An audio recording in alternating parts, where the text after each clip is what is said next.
ఈరోజు మనతో పాటు మైనంపాటి మురళీ శర్మ గారు ఉన్నారు. నమస్కారం అండి. నమస్కారం. మొన్న అసెంబ్లీలో మాట్లాడుతూ బాలకృష్ణ గారు మాట్లాడిన మాటలకి కొంచెం వస్తూ ఉన్నాయి.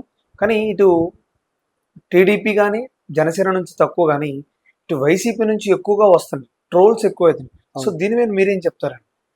నమస్కారం అండి.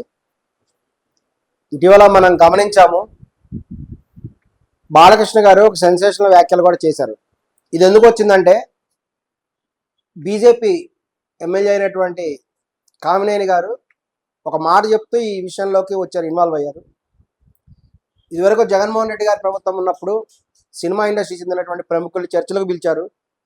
ఆ సందర్భంలో సినిమా ఇండస్ట్రీ వాళ్ళకి అవమానం జరిగింది, జగన్మోహన్ రెడ్డి గారు అవమానం చేశారు అనే ఉద్దేశంతో ఆయన చెప్పుకుంటూ రావడం జరిగింది. ఆ సందర్భంలో చిరంజీవి గారిని మొదట తన యొక్క చిత్ర పరిశ్రమ పెద్దగా వచ్చినప్పుడు జగన్మోహన్ రెడ్డి గారు ఆయనకు అపాయింట్మెంట్ ఇవ్వలేదు, ఆయన చర్చలకు రాలేదు. అప్పుడు చిరంజీవి గారు ఈ యొక్క జగన్మోహన్ రెడ్డి గారు చెప్పినటువంటి ఆ యొక్క ప్లేస్లో కూడా పెద్దగా అరవడం జరిగింది. అప్పుడు జగన్మోహన్ రెడ్డి గారు వచ్చారు అని కూడా ఆయన చెప్పడం జరిగింది. దీనికి సమాధానంగా ఆగ్రహానికి గురైనటువంటి బాలకృష్ణ గారు కూడా పైకి లేచి ఇదంతా అబద్ధం అని చెప్పడం జరిగింది. ఆయన స్పష్టంగా చెప్పారు, చలనచిత్ర పరిశ్రమలో కొన్ని రకాలైనటువంటి సమస్యలు ఉన్నాయి, మరియు చలనచిత్ర పరిశ్రమ, తెలుగు చలనచిత్ర పరిశ్రమ యొక్క డెవలప్మెంట్కి కూడా, ముఖ్యంగా సినిమా రేట్లు పెంచుకోవడానికి వీళ్ళందరూ కూడా జగన్మోహన్ రెడ్డి గారిని వెళ్ళి కలిశారు. అది జరిగినటువంటి విషయం. ఈ విషయం కూడా ఆయన ప్రస్తావిస్తూ వీళ్ళందరూ కూడా వెళ్ళారు ఆ సైకోగాడి దగ్గరికి అనే పదం ఆయన ఉపయోగించారు. సైకో రెడ్డి, సైకోగాడు అనేటువంటి పదం కూడా బాలకృష్ణ గారు ఉపయోగించడం జరిగింది. మరి దీన్ని ఎవరు కూడా మేము ఖండించట్లేదు, ఎందుకంటే ఆయనకు వాక్ స్వాతంత్రం ఉంది. ఆయనకు జగన్మోహన్ రెడ్డి గారు సైకోలా భావించాడు ఆయన, కాబట్టి సైకో అన్నాడు. దానికి తప్పేం మాకు అనిపించట్లేదు. సైకోగాడు అనటం ఆయన అభిప్రాయం, అది ఆయన అభిప్రాయం ఆయన చెప్పాడు. ఆయనకు వాక్ స్వాతంత్రం ఉంది కదా, మన దేశంలో వాక్ సభ పత్రికా స్వాతంత్రాలు ఉన్నాయి కాబట్టి ఆయన సైకో అనే పదం ఉపయోగించాడు. ఆయన ఇష్టం. దీని తర్వాత ఎవరినైతే అన్నారో వాళ్ళు రెస్పాండ్ అవ్వాలి. ఆయన పేరు కూడా ఏం చెప్పలేదు ప్రత్యేకంగా. ఒక పేరు జగన్మోహన్ రెడ్డి అనే పేరు ఎక్కడ బాలకృష్ణ గారు చెప్పలేదు, ఓన్లీ ఆ సైకో గాడు అని అన్నారు. ఆ సైకో అంటే ఎవరిని అన్నారు? గుమ్మడికాయలు దొంగ ఎవరు అంటే భుజాలు తడుకున్నట్టుగా ఉంది. సో ఈ సందర్భంలో మనం జాగ్రత్తగా గమనించుకుంటూ వస్తే, జరిగిన సంఘటన ఒకసారి గుర్తు చేసుకుంటే, ఆంధ్ర తెలంగాణ విడిపోయిన తర్వాత తెలుగు పరిశ్రమ అంతా కూడా తెలంగాణలోనే ఉంది. ఎక్కువ భాగం హైదరాబాద్లోనే ప్రముఖ స్టూడియోలు ఉన్నాయి, ఇక్కడ డబ్బింగ్ థియేటర్లు అన్నీ కూడా ఎక్కువ హైదరాబాద్లోనే ఉన్నాయి. మరి ఆంధ్రప్రదేశ్ పరిస్థితి ఏంటి? ఈ తెలుగు పరిశ్రమ చెందినటువంటి ప్రముఖులు ఎవరు కూడా జగన్మోహన్ రెడ్డి గారిని అనుకున్న రీతిలో ఆయన దగ్గరికి వెళ్ళలేదు, ఆయనతో ఇటువంటి చర్చలు కూడా జరపలేదు. మరి ఆంధ్రప్రదేశ్కి కూడా తెలుగు సినిమా చెందినటువంటి ప్రముఖులు, చిత్ర ప్రముఖులంతా వెళ్ళి అక్కడ ఏదైనా స్టూడియోలు ప్రారంభిద్దామా, అక్కడ తెలుగు చిత్ర పరిశ్రమకి ఏ విధమైన అభివృద్ధి చేద్దాం, ఈ రకమైన ఏవి కూడా డిస్కషన్ ఏం జరగలేదు. సో ఈ సందర్భంలో కూడా కొన్ని స్వార్థ కోరికల కోసం మాత్రమే మెగాస్టార్ చిరంజీవి గారు వెళ్ళారు అనేది వాళ్ళు చేసేటువంటి ఆరోపణ. స్వార్థ కోరికలు అంటే ఏంటంటే, ఆయన తీసినటువంటి సినిమా ఒకటి త్వరలో రిలీజ్ అవ్వబోతుంది ఆ సమయంలో, అలాగే బాలకృష్ణ గారి సినిమా కూడా ఒకటి రిలీజ్ అవ్వబోయేది ఆ సమయంలో చిరంజీవి గారు కేవలం తన సినిమా టిక్కెట్ల రేట్లు పెంచాలి అనే ఉద్దేశంతో అడగడానికి మాత్రమే జగన్మోహన్ రెడ్డి గారి దగ్గరికి వెళ్ళారు. అందుకే ఆయన తన సొంత ఫ్లైట్లో తెలుగు సినిమా ప్రముఖులను కొంతమందిని కూడా తీసుకొని వెళ్ళారు అనేది వాళ్ళు చెప్తున్నటువంటి విషయం. మరి చిరంజీవి గారే తను ఫ్లైటు ఏర్పాటు చేసి వీళ్ళందరినీ ఎందుకు తీసుకెళ్లారు? అక్కడ అనేక మంది ఉన్నారు కదా, తన సొంత ఖర్చులతో ఆయన ఎందుకు చేశారు అంటే, ఆయన సినిమా టికెట్ రేట్లు పెంచుకోవాలి కాబట్టి ఆయన తీసుకెళ్ళాడు. మరి ఇక్కడ గమనించినట్టయితే ఆర్ నారాయణమూర్తి వెళ్ళాడు, రాజమౌళి గారు వెళ్ళారు, ఇంకా ప్రముఖ సినిమా హీరోలు అందరూ కూడా వెళ్ళారు. వీళ్ళందరూ వెళ్ళిన సందర్భాల్లో జగన్మోహన్ రెడ్డి గారు వీళ్ళకి అసలు అపాయింట్మెంట్ ఇవ్వలేదు, వేరే వాళ్ళని సినిమాటోగ్రఫీ మంత్రితో మాట్లాడి వెళ్ళండి అని చెప్పారు అనేది వాళ్ళు చెప్తున్నటువంటి అభియోగం ఇప్పుడు. కానీ ఇది కరెక్ట్ కాదేమో అని కూడా అనిపిస్తుంది.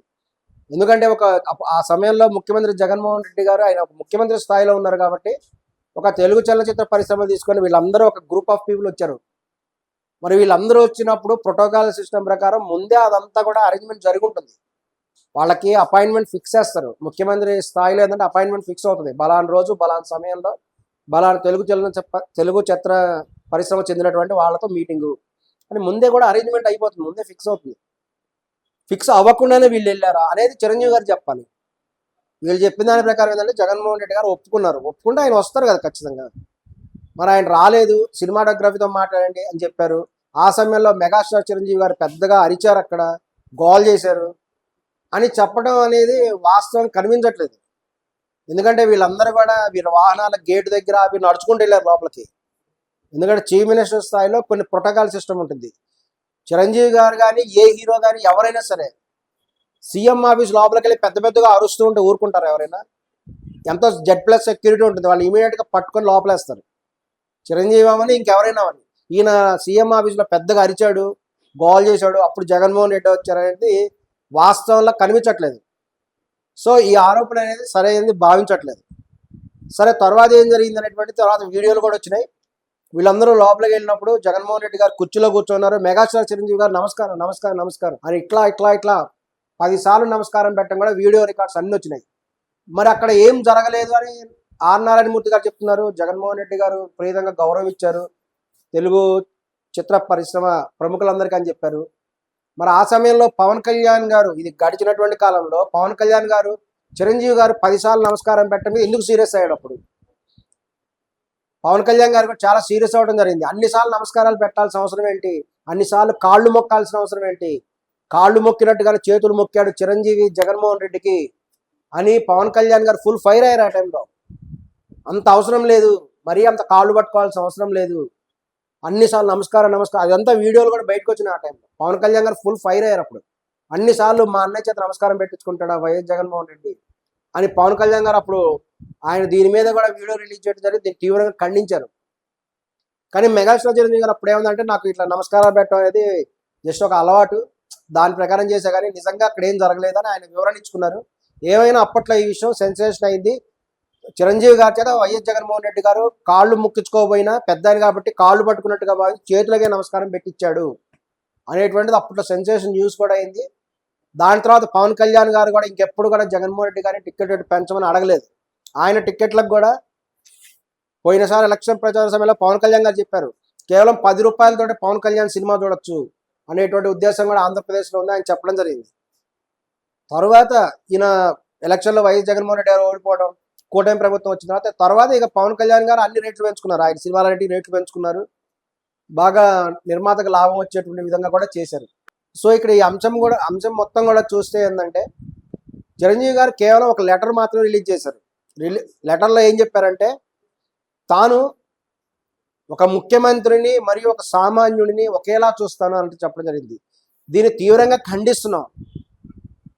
అసలు మెగాస్టార్ చిరంజీవి గారు ఆ విధంగా మాట్లాడటం చాలా తప్పు మాట. ఆయన దానికి క్షమాపణ చెప్పాలి. ఎందుకంటే ఒక ముఖ్యమంత్రిని ఒక సామాన్య మనిషిని ఒకేలా చూస్తాడు ఆయన? ఇద్దరు ఒకటేనా?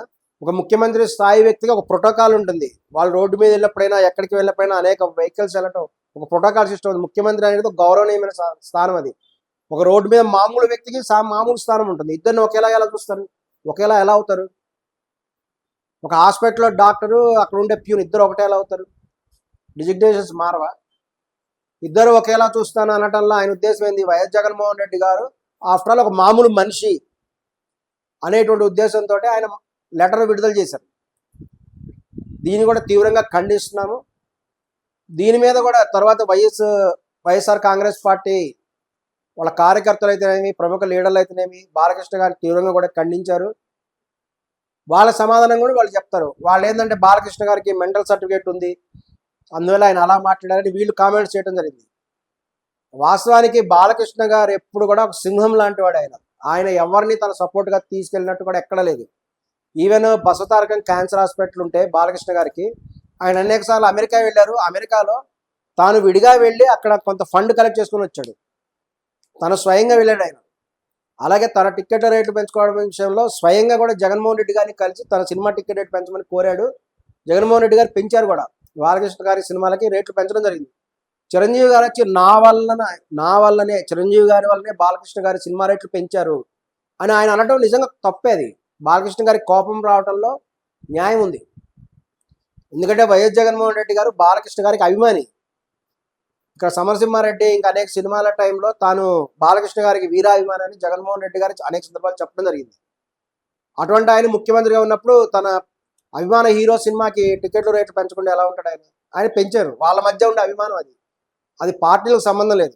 వ్యక్తిగతంగా వాళ్ళిద్దరికి ఒక సూపర్ స్టార్ హీరో, ఒక అభిమాన నాయకుడు, అలా విధమైన సంబంధం ఉంది అక్కడ. చిరంజీవి గారు నా వల్లనే బాలకృష్ణ గారు సినిమా టికెట్లు పెంచారు అనటం మటుకు కరెక్ట్ కాదు. అందువల్ల ఆయన సీరియస్ అయ్యాడు. బాలకృష్ణ గారు ఒకే మాటలో చెప్పాడు, అదంతా అబద్ధం అని చెప్పడం జరిగింది. సో ఈ విషయంలో మటుకు బాలకృష్ణ మాటలనే మేము సపోర్ట్ చేస్తున్నాము.